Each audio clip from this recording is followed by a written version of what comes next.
Hello? Yeah, this is Gage Sills from the Cover 6 Sports Channel. We went to high school together? Nah, I ain't never heard of you. Hit my agent. What's up, everybody? It's your host of the most, Gage Sills with the Cover 6 Sports Channel, and coming in, episode 2.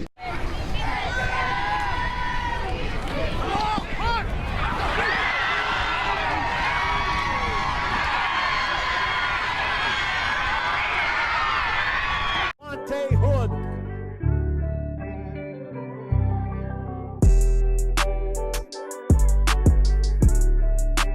Intercepted. Delonte Hood with his 8th interception. Hood with the interception. Strawn didn't see it coming, and Hood is running up the field.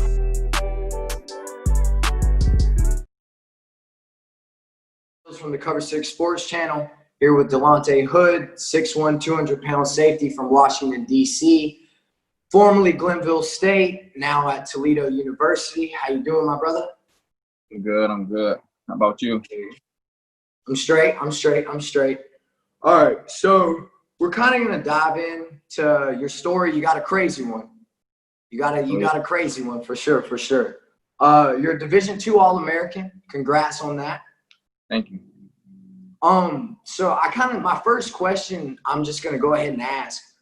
When you jumped into the big leap of faith that you had while jumping into the transfer portal, did you have anything kind of going into that? Like, did you think about anything? Did you have any interest from anybody, or did you just kind of jump in and just kind of took a leap of faith and trusted God?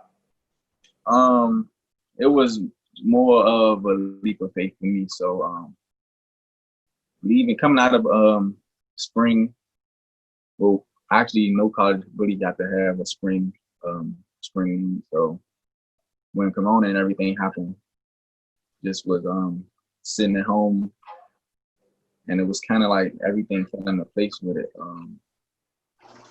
I just was thinking that I always thought, like, coming into Glenville, my plan was to get out, I'm sure. Yeah, because it's like Glenville, it's a D2, and some people don't even get a chance to be D2 at all in their college career. So my plan was to go in there 2 years, ball out, then have 2 years left to play. So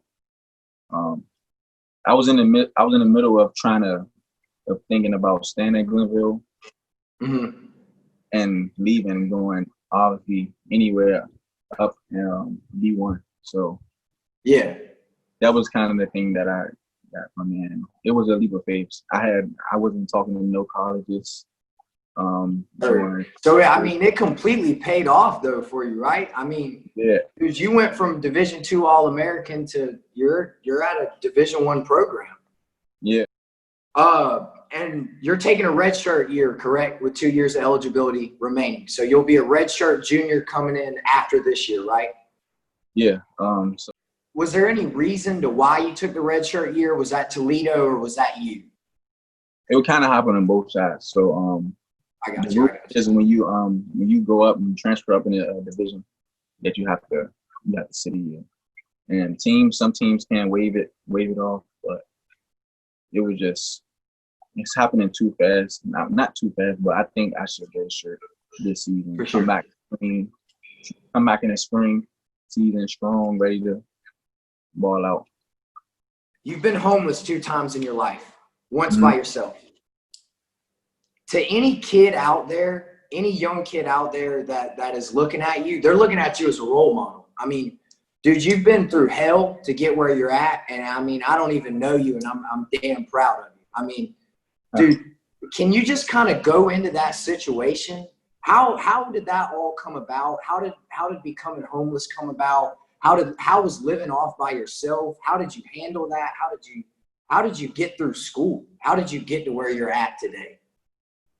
Okay. So I became homeless because stuff had to lead up to that. So I'm gonna just start off with my mom giving birth to me at 15. I feel like it's always kind of been rough since then. So my whole life, I just feel like me, my mom, my siblings, 6 of us, we just been, poor. And throughout school and growing up, it's always been hard for us. So our living situation and things like that never really distracted me when it came to playing football, which I was introduced to when I became 6 years old by my stepdad. So, Okay. by the way, I don't have any relations or know my real father. So my stepdad has always been there, and I kind of shied away from him, but realizing now that he was one of the important male figures in my life. So, now, you said you were real close. Your grandfather passed away when you were 15. Mm-hmm. How big of a part and an impact did your grandpa play into coming in and kind of filling that father role? I have a bunch of memories with my granddad. When he passed, I was in the midst of all in that, everything in that bunch that's when I became homeless. So, and I can dive in more on that.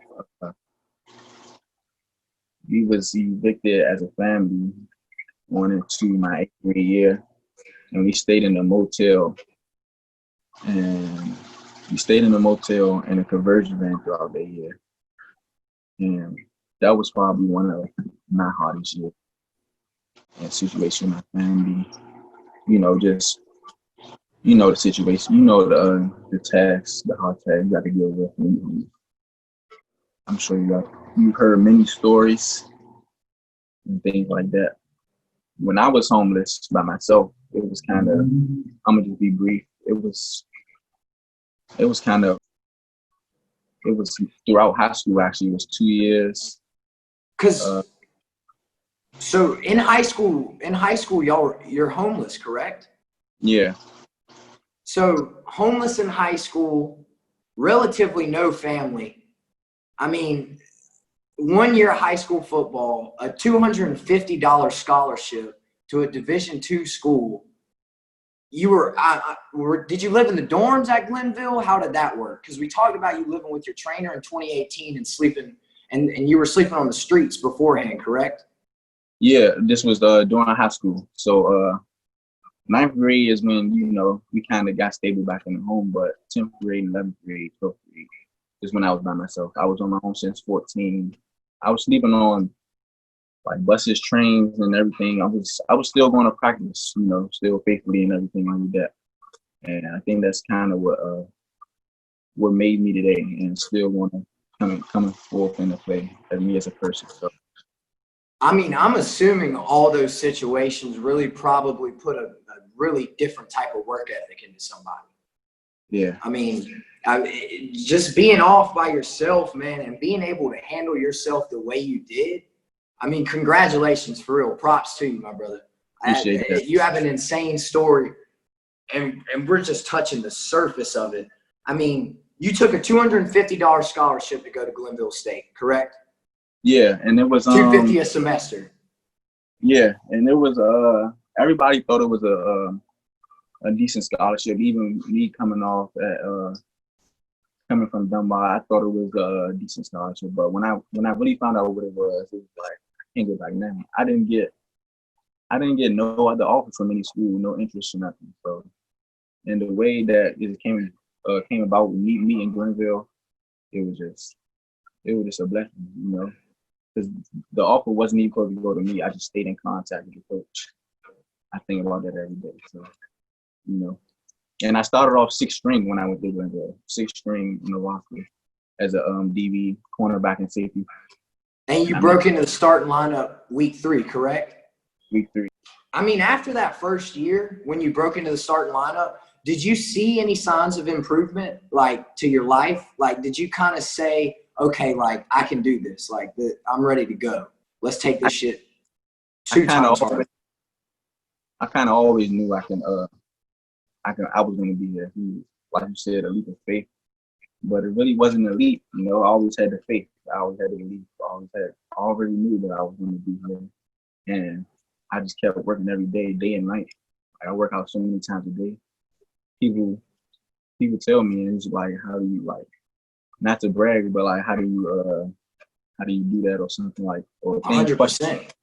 But I just feed off my past, and there's so much more to it. We can't even dig all into it today. So I just feed off that, and it kind of pushes me through everything I go through. What is to come for you? What's to come for Delonte Hood? What can people expect out of Delonte Hood as a Toledo football player? Well, they're gonna Toledo's gonna get probably the best yet, and it's still the best to come. But I feel like I'm working toward. I'm hitting a different gear, you know. And Toledo coaching staff knows what I can do.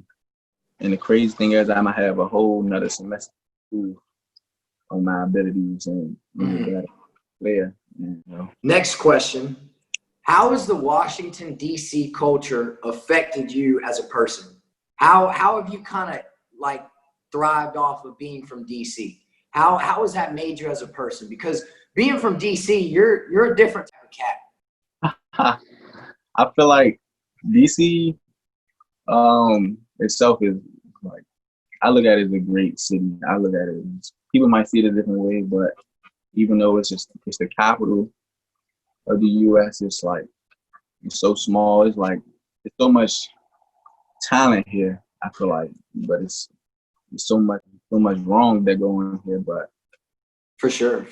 I think DC definitely has had some ballers come out. I mean, there's been some guys that have came out of DC that have been great football players, but y'all are kind of slept on in a recruiting way. Major. For sure.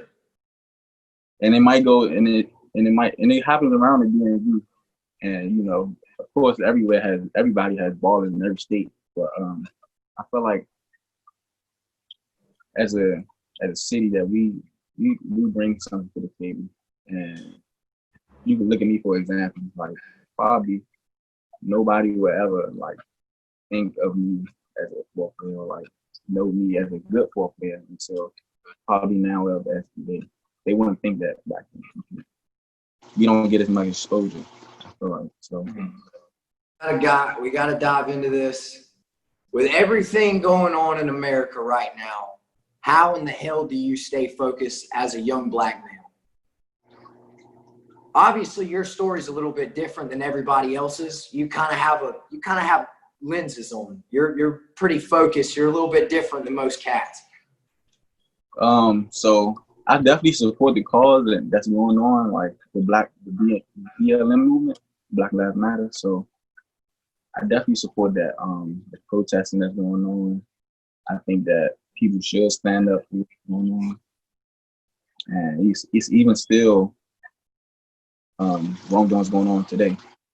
So I feel like in the sport world, it definitely needs to be a change. And I just think that it's only so much you can do, you know? There really is. That's the thing, and that is the reason to why I started the channel, as you know. I mean, just to give you guys a platform to really say what y'all want. I mean, because it's almost like y'all are silenced in today's world. Athletes are just criticized, and that's all you see. And then you see a guy get arrested for something stupid, and then the media pushes that out, or this guy says this to this coach or whatever. And it's really amazing to me that you're able to stay so focused through everything going on, plus the story on top of just being a young black male in America. Yeah. Like I said, it's like everything that I have went through is like I'm prepared for everything that's coming, you know. And it's a different mentality. You got a different mentality. You got to definitely clock in every day, and it's only with that being only so much we can do. You still have to be locked in onto what your goals is and what your aspirations is as a person. You can't let what's going on drive you away. Instead, drive you forward to what you want to get to, and that's what I've been doing every day since everything has started, including Corona. That played a big part in the spring season, but you know, we still because you couldn't go to the gyms, right? Yeah, There wasn't no gym work there for a while, huh? but it's still no excuse because you still could do workouts and stuff at home or wherever you can train at and it's grass and everything. So I still see it as no excuse, but that's just me. For sure. You went into the juvenile system into 10th grade. How did that change you and put you onto the path that you are now?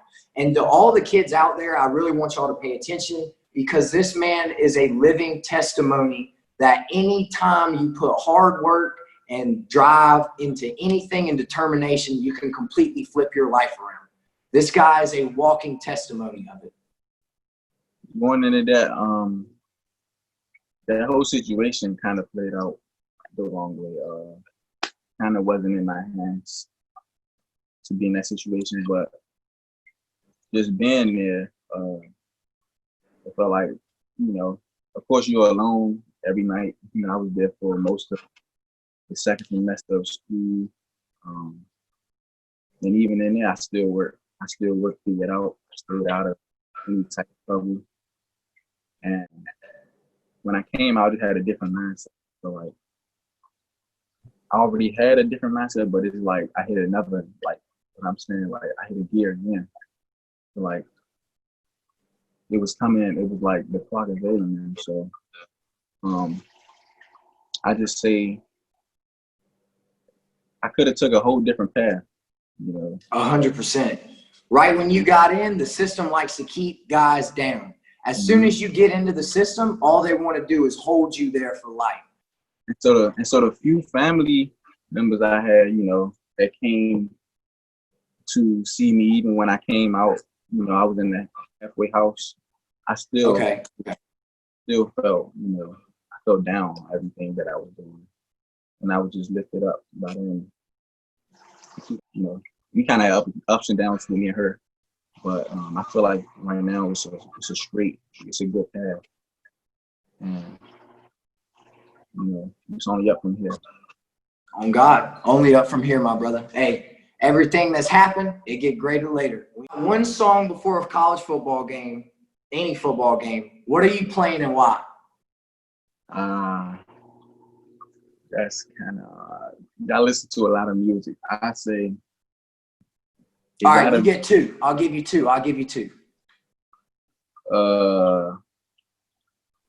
G Herbo is my favorite rapper, so I'm gonna choose. It's an old song. That's gotta be a DMV thing, man. I know he's not from the DMV. G Herbo from Chicago. Yeah, I know, I know, but that's gotta be a DMV thing. Nobody listens to G Herbo down here in the South. But G Herbo Just Boss. It's a freestyle.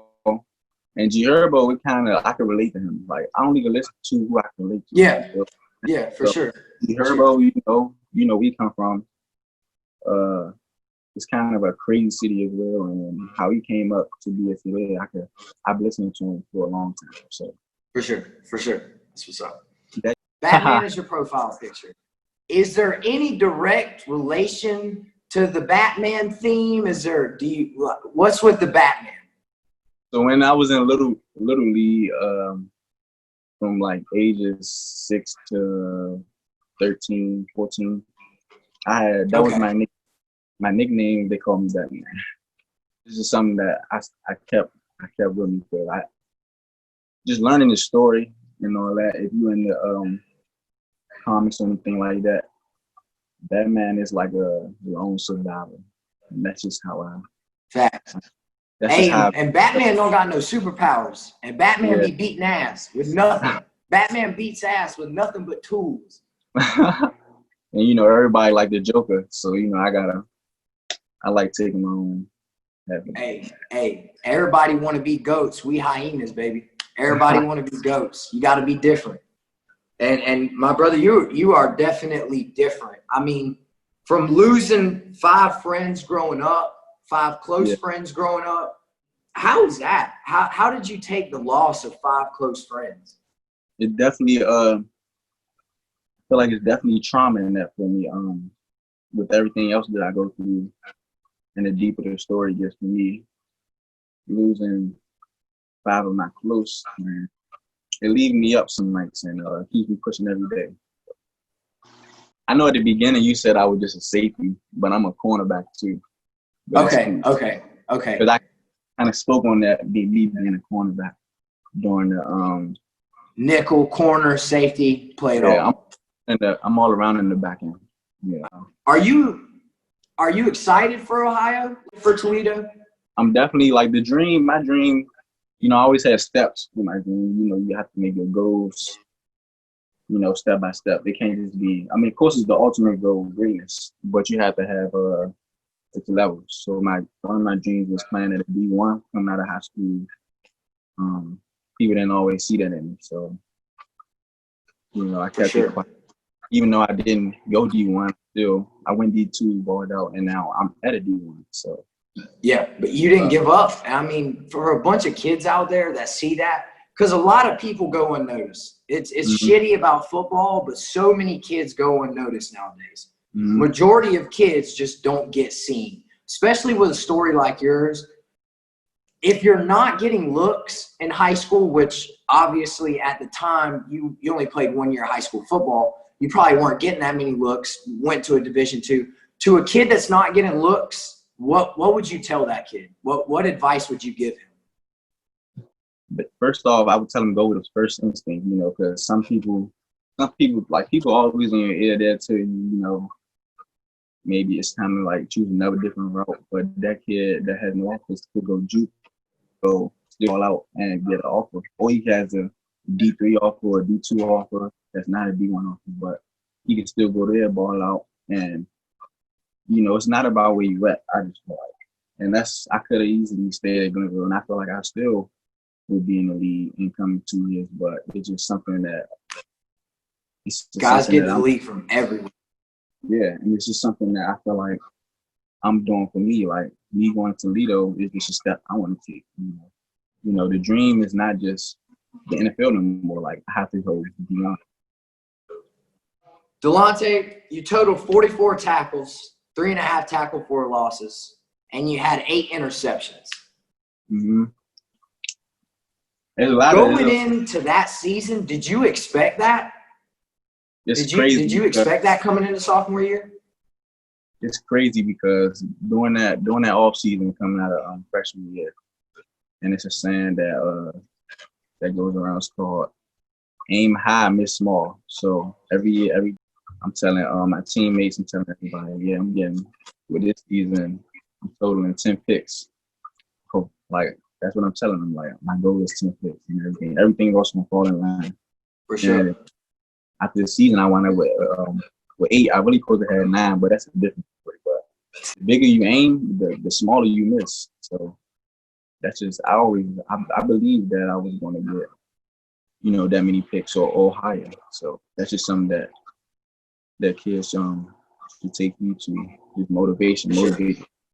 For sure. Hey, little kid, wise up. Listen to my man. He's got the tools. He's giving y'all the keys to success right now. You're hearing it live from Delonte Hood, Toledo safety out of Washington, D.C., formerly a Glenville State safety. Can play cornerback, can play nickel, can play safety. Dude's a straight baller. He's a ball hawk. I'm excited to see what my guy's going to do in Ohio. I'm damn proud of him. He's got one of the best stories in college football. You got one message to America. What is it? You got one message. What do you want to tell America? Be you. You know, I feel like not enough people chooses to be themselves and like move off themselves. They rely on too many other people or followers, too many followers. But like if everybody be themselves, everybody's unique in their own way. I think, and honestly, bro, my thoughts on everything going on in the world right now. So many people are followers. Everybody does what their parents says or their coach or the president says, what this dumbass says. Everyone's just a follower. To become a leader, what do you think that takes? What is it? Is it just a mindset? Are you born with it? A mindset to have, you know. I wouldn't say everybody is born with it. Of course, you're born leaders. Some people lead by example. Some people lead by voice. And I just feel like it's a road that you have to walk by yourself. Because, you know, it's crowds with followers. You walking the road by yourself, and the road is, you know, whatever it is, people want to follow you, probably. Facts. You know, Facts.